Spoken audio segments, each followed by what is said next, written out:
Ius itmens, ავადმყოფობას იტმენს. ქრისტე ჩაგითვლის, რომ შენ მისთვის ეს ტკივილი მოითმინე და მოწამეობად ჩაგითვლის. ოღონდ როდესაც შენ მადლობ ღმერთს. ახლა მაგალითად, მაგრამ მე გადვილი კი არა, ხა ფეხი რომ მოიტეხო. ხო ტკივა, ხო ითმენ, თან რამდენი რამე გაქვს მე მოსათმენი, მარტო ის კი არა რომ გეტკინა ერთხელ. კარგა ხანს ეზოში ვერ გახვალ, ვერ ითამაშებ, რაღაცა სულ გარკვეული პერიოდი კოჭლობით უნდა იარო, ნუ სკოლაში თუ ვერ წახვალ შეიძლება გაგეხარდეს კიდეც, მაგრამ ეზოში რო ვერ გახვალ ბავშვებთან. და ყველაფრის გამო რომ არ წუწუნებ, რო არ იტყვი რომ რატო მომივიდა, არამედ რომ იტყვი გმადლობ ღმერთო რომ ესეთი რაღაცა მოხდა. სხვადასხვა აი კაცი თუ დააკვირდება, შემთხვევით არაფერი არ ხდება. ერთი ესეთი ამბავი მინდა მოგიყვეთ. შეიძლება კიდევაც იცით, მაგრამ არ წაპირებდი ამის მოყოლას, ახლა უცბად თავში ამოტივდით. ერთი მეფე იყო და ამ მეფეს ყავდა მეგობარი. რომელსაც ამ მეგობარს ესეთი ჩვევა ჰქონდა, რომ რაც არ უნდა მომხდარიყო, ყველაფერზე ამბობდა, რომ აი ეს კარგიაო. და ერთხელ მოხდა ისე, რომ სანადიროდ იყვნენ წასულებიდან, მეფემ თითი დაკარგა. თითი მოეჭრა, მოკლედ რაღაცა მოხდა ისე, რომ თითი დაკარგა და ამ მეგობარმა თქვა, რომ ეს კარგიაო. და მეფეს ეწყინა, გაბრაზდა და წაიყვანა და სადღაც საპყრობილეში ჩააგდო. ეხლა მეფე უკვე მარტო დადის სანადიროდ.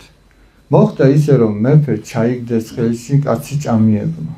კანიბალებმა ჩაიგდეს ხელში და მიიყავთ ეხლა თავისი სარიტუალო, ხო გინახეთ აი მულტფილმებში ჯოხზე რომ ააბავენ ხოლმე და ესე რომ მიიყავთ და თავი ცეცხლს დაანთებენ და მე ხოდა მიიყვანეს და უკვე საცა უნდა თავისი რიტუალი აღასრულონ და შესანსლონ ეს კაცი და ნახეს რომ თითი არ აქვს ნადირობისას რომ დაკარგა ხო გახსოვთ ხო და თქვენს რომ არა ესეთი ჩვენ არ გამოგვადგება საღი უნდა იყოს თითი რო არა აქვს ეგეთი არ გამოდგებაო ჩვენი წესის შესასრულებლად თუ და გამოუშვეს მივიდა თავის მეგობართან გამოიყვანა ციხიდან და უთხრა თან დამავიწყა ციხეში რომ ჩააგდო ამ მეგობარმა თქვა ესო კარგიაო ხო და რომ მივიდა ახლა და ციხიდანაც გამოიყვანა მაშინაც ამბობდა რომ კარგია მადლობა ღმერთსო და ეს მეფე ეკითხება რატო ამბობო ყველაფერზე კარგიაო აი თითი რომ დაუკარგეო რა იყო იმაში კარგიო შენ რო საპყრობილეში ჩაგაგდეო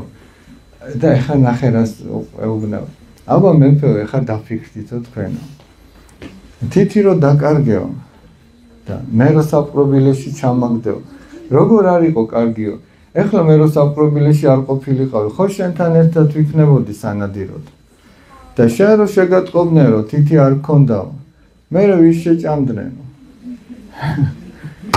ვისაც ყველა თითი ადგილზე ქონდა ხო მართალი და მეფესაც რო თითი არ დაეკარგა ხო მეფესაც ზედ მიაყოლებდნენ ხო და შემთხვევით არაფერი არ ხდება ამიტომაც თუ კარგი რომ თუ კაცი გონივრულად დაუკვირდება ყველა იმ ვითომ ცუდში რაღაცა კარგი იქნება აი წმინდა პაისი ათონელი ესეთ რამეს ამბობს მე მჯერა რომ ღმერთი უბედურებას არ მოახდენს თუ იმ უბედურებით უფრო დიდ უბედურებას არ შეუშლის ხელსო და აქ ეგრე არ მოხდა თითი დაკარგა თითქოს უბედურება ახლა აბა კარგია რომ თითი დაკარგე ადამიანურად რო შეხედო არ არის კარგი მაგრამ ამ თითის დაკარგვამ ის სიკვდილს გადაარჩინა ხო მართალი